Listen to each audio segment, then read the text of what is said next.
மூன்றாவதாக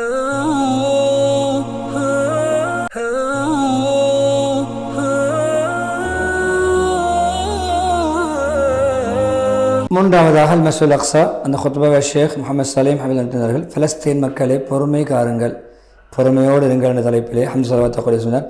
அவர்களிடத்தில் நீங்கள் கை செய்வதற்காக தூக்கப்பட வேண்டாம். அவர்கள் செய்கின்ற சதி, எதிரிகள் செய்கின்ற சதியை நினைத்து நீங்கள் மன நெரிசலுக்குள் ஆளாக வேண்டாம், மன நெரிசலுக்கு ஆளாக வேண்டாம். நஹல் 120 துவையினார்கள். எனவே கவலை வேண்டாம். எப்பொழுதுமே ஷஹீதர் மீது கவலைப்படுத்தவர்கள் சொர்க்கவாதிகள் பாக்கியசாலிகள் என்று சொல்லிவிட்டு, யார் பொறுமையோடு தக்குவோடும் இருப்பார் அவருடைய அப்படியே நல்லவர்களுடைய கூலி அளவின குணசூர 90 துவையினார்கள். நிச்சயமாக அப்படியான நல்லவர்களுடைய கூலியை வீணாக்குவதில்லை. எனவே பொறுமை முக்கியம். அல்லாஹ்வுடைய வெளிப்பாட்டில் தீனிலே இஸ்லாத்திலே பொறுமையோடு வாழ வேண்டும். மஸ்ஜிதுல் அக்ஸாவுக்கு வருகின்ற விடயத்தில் பொறுமை காக்க வேண்டும். கெடுபிடிகள் அசம்பாவிதங்களை பொறுத்து கொள்ள வேண்டும் என்று சொல்லிவிட்டு, பொறுமை பொதுவாக மூமின்களுக்கு இந்த காலத்தில் மிக தேவைப்படக்கூடிய ஒன்றுதான். உண்மையான ஈமானை உறுதிப்படுத்திக் கொள்வதற்காக வேண்டிய ரப்புடைய நெருக்கத்தை பெறுவதற்கு பொறுமை அவசியம். எனவே நீங்கள் பொறுமை செய்தால் தக்குவோடு வந்தால் உங்களுக்கு அவருடைய சதிகள், கெடுபிடிகள், அவருடைய அடாவடிகள் எந்த தீங்கையும் உங்களுக்கு ஏற்படுத்தாது. ஆலம் 120 ஓய்னார்கள். முஸ்லிம் என்றுடைய உம்மத் உண்மையிலே மிக கஷ்டம், நெருக்கடி, சிரமங்கள், சோதனைகள், பல நோவினைகளோடும் பல அடக்கு முறைகளுக்கு மத்தியிலும் வாழ்ந்து கொண்டிருக்கிறார்கள். உண்மையிலே அதுக்கு உண்மையிலே கண்ணியமான இறந்த காலம் இருந்தது, ஒரு ஒளிமயமான ஒரு வரலாறு இருந்தது, உண்மையிலே ஒரு நிலையான ஒரு சத்திய வழி இருந்தது. இப்பொழுது கொஞ்சம் இறுக்கமாக கஷ்டப்படுகிறோம், எப்பொழுதுமே சிரமத்தோடு அடக்கி ஆளப்படுகிறோம். உண்மையில் இதற்கு முன்னால் வரலாற்றில் முன் செல்லாத அளவுக்கு கஷ்டம், காலாகாலம் இப்படி நாங்கள் பல கஷ்டங்கள், சிரமங்கள், சோதனைகள், நெருக்கடிகள் ஆளாகி கொண்டிருக்கிறோம். குஃப்ருகள், நயவஞ்சகங்கள் எங்களுக்கு எதிராக ஒன்று சேர்ந்து விட்டார்கள், எங்களை தாக்க முனைந்து விட்டார்கள், எங்களுடைய தீனுக்கு எதிராக செயல்பட முடியும். இஸ்லாமிய அரேபிய சமூக முஸ்லீம்கள் அவருடைய சாய்மானங்களை உட்கார்ந்து இதை பார்த்து பேசிக்கொண்டிருக்கிறார்கள், நடவடிக்கை எதுவும் இல்லாமல். எனவே இந்த கஷ்டங்கள், சிரமங்கள் எப்பொழுதுமே எங்களுக்கு மிக கஷ்டங்களையும் கவலைகளையும் அடக்கியாண்மைகளையும் நெருக்கடிகளையும் உள்ளாகி கொண்டிருக்கின்றன. எனவே உண்மையான ஈமானம் மார்க்கப்பட்டும் அவர்களுக்கு இருந்தால் இப்படி உட்கார்ந்தவர்கள் பார்த்து கொண்டு எங்களை பங்கெடுப்பார்கள், எங்களுடைய அநியாயத்துக்கு எதிராக போராடுவார்கள்.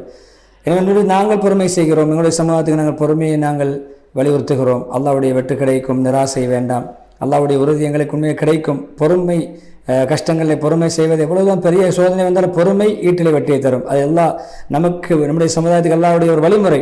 எனவே விடிவு வரும் வரைக்கும் பொறுமை செய்வோம். பொறுமையின் மூலம் அல்லாஹ்வுடைய அந்த உதவி பெற்றுக்கொள்ள பொறுமைசாலிகளுக்கு அவருடைய கூலி கணக்கின்றி கொடுக்கப்படும் என்ற அந்த ஆயத்தை சூரா ஜுமர் 10 ஓய்னார்கள். எனவே துனியாவுடைய கஷ்டங்கள், சிரமங்கள், நெருக்கடிகளை பொறுமை செய்வதற்கான கூலி கணக்கென்று கிடைக்கும். சோதிக்கப்பட்டவர்கள் மறுமையிலே கொண்டு வரப்படுவார். அவர்களுக்கென்று மீசான், நன்மையும் ஏற்கப்படுவார், தராசியும் இருக்காது. அவர்களுக்கென்று நன்மையும் அடிப்படை ஏடுகளும் அவருடைய ஏடுகள் என்ன விரிக்கப்பட மாட்டாது. அவர்களுடைய கூலிகள் அளவென்று கொட்டப்படும், மழை போன்று கொட்டப்படும்.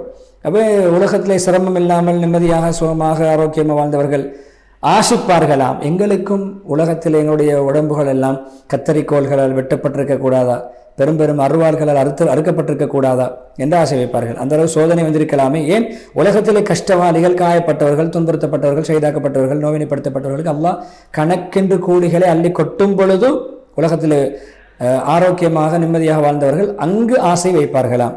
எனவே கியாமத் நாள் ஒரு காயமுட்டவர், அல்லாஹ்வுக்காக வேண்டி காயப்படுத்தப்பட்டவர் கொண்டு வரப்படும் பொழுது இரத்தம், ஒரு கருத்திலே குங்கும நிறம், அதாவது கஸ்தூரி வாடை என்றெல்லாம் சொல்லப்படுகிறது. இரத்தத்துடைய நிறம் கஸ்தூரி வாடைன்னு சொல்லப்பட்டிருக்கிறது. பொதுவாக நன்மாராயம் சொர்க்கவாதிகளுக்கு கஸ்தூரி வாடை அடிக்கும் இரத்தங்களிலே அது மாதிரி சொர்க்கம் நிலைய முன்னரே அந்த பாக்கியத்தை பெற்றுக்கொண்டால் பொறுமையுடைய கூலி. காயப்படும் பொழுது, நோவினைப்படும் பொழுது பொறுமை செய்தால் நம்முடைய இரத்தமே கஸ்தூரி வாடை, அது உண்மையிலே பெரும் பாக்கியமாக இருக்கும். சொர்க்க நுழைய கஸ்தூரி வாடையாக அதை எல்லாம் மாற்றி விடுவான். எனவே பொதுவாக முஸ்லீம்களை கியாமத் நாளில் மன்னிக்கப்பட்டவராக, அந்த உயர்த்தப்பட்டவராக எங்களுடைய முஸ்லீம் சகோதரர்கள் எழுப்பப்படுவது எங்களுக்கு ஒரு பாக்கியம் இல்லையா, ஒரு ஆறுதல் இல்லையா, அல்லாஹ்விடத்தில் ஒரு சேமிப்பாக அது அமையுமல்ல. மோமின்களை பொதுவாக என்று பொறுமை தான் நமக்கு ஆயுதம். அல்லாஹ்வுடைய வெளிப்பாட்டில் பொறுமையாக இருப்போம். பொறுமை, பாவங்களை விட்டும் பொறுமை தேவை, அல்லாஹ்வுடைய கலாக்கதிரை நம்புவதில் பொறுமை தேவை, அல்லாஹ்வுடைய முடிவுகளை பொறுத்துக் கொள்வதில் பொறுமை தேவை, அல்லாஹ்வுடைய வாக்குறுதியை நம்புவதில் பொறுமை தேவை, அல்லாஹ்வுடைய உதவி கிடைக்கும், வெற்றி கிடைக்கும் என்பதிலே பொறுமை தேவை. இஸ்லாமிய சமூகம் புதிதாக ஒரு தலைமைத்துவத்திலே உறுதியாக செயல்படும் வரைக்கும் ஒரு பொறுமை தேவை. என்னுடைய வழி நீண்ட பாதை. எனவே நம்முடைய கட்டுச்சாதனம் ஈமான், எங்களுடைய கட்டுச்சாதனம் தக்வா, எங்களுக்கு பொறுமை தான் அதுக்குரிய ஆயுதம். அதைவே நாங்கள் விரும்பால் அல்லாஹ்வுடைய திருப்தியை நாங்கள் பொறுமையோடு மேற்கொள்ள வேண்டும், நல்லடியார்களை பின்பற்ற வேண்டும். பொறுமை, ஈமான், தக்வா இதுதான் நம்முடைய சுதந்திரத்தின் மகர். ஒரு பெண்ணுக்கு கணவன் கொடுக்கின்ற மகர் போன்ற சுதந்திரம் வேண்டுமா, அடைய வேண்டுமா, பொறுமை, தக்வா, ஈமான் 3 தேவை. எனவே அவர்கள் இந்த சில நல்ல முன்னுதாரணமிக்க தலைவர்களை அவர்கள் எங்களுடைய கட்டளைப்படி மக்களுக்கு வழிகாட்டுவார்கள். அவர்கள் பொறுமை செய்த பொழுது என்னால் பொறுமை செய்த பொழுது அவர்களுக்கு நாங்கள் தலைமைத்துவத்தை கொடுத்தோம். அவர்கள் எங்களுடைய ஆயாத்துகளை, அத்தாட்சிகளை, வசனங்களை நம்பினார்கள்.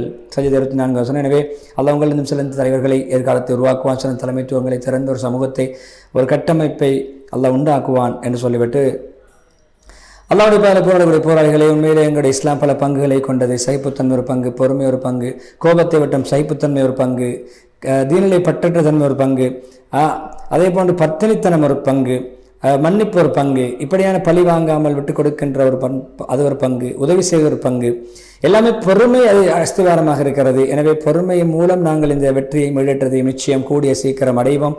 உமர் கத்தாப் ரலியல்லாஹு அவர்கள் சொல்கிறார், உமர் இப்னு கத்தாப் சொல்கின்றபடி இந்த நாங்கள் எங்களுடைய வாழ்க்கையின் சிறந்த பகுதியை பொறுமையின் மூலம் அடைந்தோம். எங்களுடைய பொறுமைக்கு வெற்றியாக விடையாக பகரமாக சிறந்த சன்மானங்களும் பாக்கியங்களும் நியாமத்துகளும் கிடைத்தன. எங்களுடைய வாழ்க்கையின் சிறந்த பகுதி பொறுமையின் மூலம் அடைந்தோம். எனவே உங்களை நிச்சயமாக நாங்கள் சோதிப்போம், பயத்தை கொண்டு, பசியை கொண்டு, பொருளாதார குறைவை கொண்டு, உயிர் சேதங்களை கொண்டு, அதே போன்று லாபங்கள் குறைவதை கொண்டு, இப்படியான கட்டங்களிலே பொறுமை செய்கின்றவர்களுக்கு நன்மாராயம் சொல்லுங்கள் என்ற ஆயத்தை ஓய்னார்கள். பக்ரா 155. இணை பசி, பட்டினிகள், வறுமைகள், பொருள் குறைபாடு, பிள்ளைகளுடைய சேதம், பிள்ளைகள் செய்தாக்கப்படுவது, குடும்பங்கள் செய்தாக்கப்படுவதெல்லாம் சோதனைகள். அல்லாஹ் சோதிக்கிறான், சிரமங்களை கொண்டு சொல்லி அடிமைத்தன்மை வெளிப்படுத்துமாறு எதிர்பார்க்கிறான். நாங்கள் வெளிப்படுத்துவோம், பொறுமை செய்வோம். இப்படி பொறுமையோடு போராடக்கூடிய உண்மையான போராளிகள் நாங்கள் ஐயூப் அலைஹிஸ்ஸலாத்தை பின்பற்றுவோம். ஐயூப் அலைஹிஸ்ஸலாம் எவ்வளவு வருத்தம் நோய் காலங்களிலும் பொறுமையோடு இருந்தார்கள். அல்லாஹ் சொன்னான், அவரை பொறுமையாளராக பெற்றுக்கொண்டோம். அவர் சிறந்த ஒரு நல்லடியாராக இருந்தார். சுவாதி 40 நாங்கள் சொன்னது. எனவே எப்பொழுதும் அல்லாஹ்வுக்காக வேண்டி உள்ளவர்கள், அல்லாஹ்வின் பக்கம் மீளக்கூடியவர்கள் என்ற எண்ணத்தோடு வாழ்வோம் என்று சொல்லி இடையில ஒரு துஆ பிரார்த்தனை இறுதி கட்டத்திலே யார் பொறுமை மேற்கொள்வாரோ அவரை பொறுமையாளி ஆக்குவான் என்ற ஹதீஸை சொல்லி மேலாவது ஹுத்பாவை பரக்கத்துக்கு துஆ இஸ்திக்பார் மருத்துவனை முடித்துவிட்டு 2வது ஹுத்பா ஹம்து ஸலவாத் தக்வாவுடைய வசதிக்கு பின்னால் ஈமானில் சிறந்தது என்று கேட்கப்படுது. பொறுமையும் தாராள குணமும் விட்டுக் கொடுப்பும் மன்னிப்பு மனப்பான்மையும் என்றார்கள். எனவே துனியாவுடைய வாழ்க்கை சொற்ப இன்பம், ஏமாற்றக்கூடிய சொற்ப இன்பம். ஹதீஸ் திருவசனத்தை ஓதினார்கள். எனவே துனியாவுடைய வார்த்தை எப்பொழுதும் துனியாவிலிருந்து உங்களுடைய அல்லாஹ்வுடைய வழிபாட்டுக்கு தக்கவாறு எடுத்துக்கொள்ளுங்கள். மேலே ஷைத்தான் உங்களை ஏமாற்றிவிடக்கூடாது. பொய்யான வாக்குறுதிகளை எல்லாம் ஷைத்தான் உள்ளத்தில் போட்டு உங்களை ஏமாற்றிவிடக்கூடாது. ரசூலுல்லாஹ் சொர்க்கத்துடைய பெருமதியை சொல்லும் பொழுது சொர்க்கத்தில் ஒரு சாட்டை வைக்கின்ற அளவு இடம் கிடைப்பது துனியாவை அனைத்தை விட சிறந்தது. துனியாவில் அனைத்தை விட என சொர்க்கத்தை அடைவதை இலக்காக கொள்வோம். இந்த துனியாவிலே சிரமங்கள் இலகுவாக இருக்கும், சோதனைகள் நமக்கு சொற்பமாக விளங்கும். எனவே அல்லாஹ் சுப்ஹானஹு வ தஆலா எப்பொழுதுமே உங்களுடைய தாய்மாருடைய கருவறைகளை உங்களை அல்லாஹ் படைத்தான், உங்களை அல்லாஹ் வெளியாக்கினான், நீண்ட காலம் வாழ வைத்திருக்கிறான். உங்களுடைய கஷ்டங்களோடு சிரமங்களோடு வாழும் பொழுது உண்மையிலே உங்களுடைய கால் பாதங்களை சொர்க்கத்தில் எடுத்து வைக்கின்ற அளவுக்கு எல்லாம் உங்களை சோதிக்கலாம். எனவே எல்லாம் மனிதனை ஒரு கஷ்டத்தோடு சிரமத்தோடு தான் படைத்திருக்கிறோம் என்று சூரா பக்ரா 4 சொல்லி பொறுமை முக்கியம். பொறுமையின் மூலம் இந்த சிரமங்களை நாங்கள் சகித்துக் கொள்வோம், வீட்டிலே வெற்றி அடைவோம் என்று சொல்லி ஒரு மனிதர் இருந்தால் அவருக்கு அபுல் அஷதுன்னு சொல்லப்படும். அவர் பலசாலி. அவருடைய கால் பாதத்தை கீழே ஒரு தோலை, ஒரு மிருகத்துடைய தோலை வைத்து மக்களை இழுக்க சொல்வார். 7 மணி இழுத்து காட்டுங்க, என்னுடைய கால் பாதத்திலிருந்து இழுத்து காட்டுங்க, பாதத்தில் நிறுத்திக் கொள்வார். 10 பேர் சேர்ந்தாலும் அந்த தோலையுடைய கால் பாதத்திலிருந்து அகற்ற முடியாது. அவ்வளோ பலசாலி. தன்னுடைய பலத்தை வெளிப்படுத்துவதற்கு, சக்தி வெளிப்படுத்துவதற்கு அப்படி ஒரு சவால் விடுவார். அதற்கு எதிராக அல்லாஹ் ஆயத்தில் கேட்கிறான். பலத 5வது ஒரு மனிதன் அவன் நினைத்துக் கொண்டிருக்கான அவர் மீது எவனும் சக்தி பெற மாட்டான். அவன் பெரிய பலசாலி நினைத்துக் கொண்டிருக்கான, அவனை விட பலசாலி இல்லைன்னு நினைத்துக் கொண்டிருக்கான. எனவே அவன் எப்படி இருந்து செத்தான், மண்ணோட மண்ணாகினா நோக்கி போனான். எவ்வளவு பலசாலியா இருந்தாலும் அவனுக்கு சாவு வரும். எனவே நம்மை ஆட்டுப்படைக்கின்ற இவர்கள் எவ்வளவு பலசாலியாக எவ்வளவு ஆயுத பணியில் இருந்தாலும் இவருக்கு அழிவு வரும், நாசம் வரும், இவர்கள் தோல்வி அடைவார்கள். எனவே மசூல் அக்ஸாவுடைய ரப்பர் ஒன்று இருக்கானதை பாதுகாப்பானதை பாதுகாக்கின்ற வழியை அதுக்கு எதிராக செயல்படக்கூடிய எல்லா அழைத்து நாசமாக்குவான். எப்படி காபத்துல்லா அழிக்க வந்தவர்கள் நாசமாக்கினான் என்று அந்த மன தைரியத்தை இறுதியாக ஊட்டி முஹம்மது ஸல்லல்லாஹு அலைஹி வஸல்லம் அவர்கள் வாயிலாக அல்லாஹ் நமக்கு வாக்களித்திருக்கிறான். காலை மாலை இருப்பார் சாரார் பொறுமையோடு போராடி கொண்டு இருப்பார்கள். அவருடைய எதிரிகளுடைய சதிகள் அவர்களுக்கு எந்த இடரையும் ஏற்படுத்தாது. எனவே அந்த போராளிகளாக நாம் இருப்போம், அந்த பொறுமைசாலிகளாக இருப்போம், அந்த வீரர்களாக நாம் இருப்போம் என்று சொல்லிவிட்டு அக்ஸா மஸ்ஜிதுல் அக்ஸா அது எங்களுக்கு சொந்தமானது. எனவே இஸ்ரா மிஅராஜுடைய அந்த பூமி, இராப் பயணம் நபிகள் மேற்கொண்ட அந்த பூமி அது நமக்கு சொந்தமானதில் யாருக்கும் பங்கு இல்லை. அல்லாஹ் நம்முடைய இரட்சகன், நம்முடைய பாதுகாவலன், நம்முடைய பொறுப்புதாரி என நன்மாராயத்தை ஒன்று சொல்லி நீண்ட துஆ பிரார்த்தனையோடு ஹத்தீப் முஹம்மது சலீம் ஹஃபிதுல்லாஹ் அவர்களுடைய ஹுத்பாவுக்கு முற்றுப்புள்ளி வைக்கிறார்கள். எனவே 3 ஹுத்பாக்கள் மூலமும் பயன்பெறுவோம், வாழ்க்கையிலே செயல்படுத்துவோம், வாழ்க்கையிலே அதை நாங்கள் பிரதிபலிக்க செய்வோம். முதலாவது ஹுத்பா விட்டு கொடுப்பு, மிருதுத்தன்மை, மன்னிப்பு மனப்பான்மை, தயார குணத்தை பற்றி மக்கா முக்கர்ரமுடைய ஹுத்பா அமைந்திருந்தது. எனவே அந்த தன்மையை கடைபிடிப்போம் கொடுக்கல் வாங்கலிலே பண்பாடுகளிலே.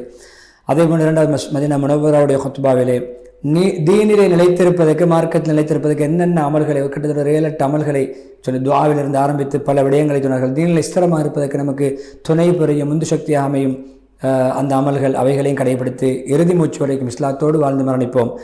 அதேபோல் 3வது ஹுத்பா பொறுமையின் தாற்பரிய முக்கியத்துவம், பொறுமை கிடைக்கின்ற பரிசு வெகுமதி என்ற தலைப்பிலே பலஸ்தீன் மக்களுடைய மனதை தைரியப்படுத்தி உற்சாகமூட்டி அவர்களுக்கு ஒரு உந்து சக்தியாக ஒரு தைரியமூட்டக்கூடிய ஹுத்பாவாக அந்த ஹுத்பா அமைந்திருந்தது. 3 ஹுத்பாக்கள் மூலமும் பயனடைந்து பிறருக்கு மெத்தி வைப்போம், மக்கள் மயப்படுத்துவோம். எனவே நிகழ்ச்சி தயாரிப்பிடும் நண்பன் ரிஸ்வான், அதே போன்று நிகழ்ச்சி தொழில்நுட்பத்தின் நண்பர் ஷர்ஃபானுக்கு நன்றி செலுத்தியவனாக, நேர்கள் உங்கள் அனைவர்களும் அல்லாஹ் ரஹ்மத்தும் பரக்கத்தும் செய்வனான் துஆ செய்து மீண்டும் ஒரு மனாபிஸ்லா நிகழ்ச்சியில் உங்களை சந்திக்கும் வரை விடைபெறுகிறேன். வஆஹிரு தஅவானா அல்ஹம்துலில்லாஹி ரப்பில் ஆலமீன். வஸ்ஸலாமு அலைக்கும் வரஹ்மத்துல்லாஹி வபரகாத்துஹு.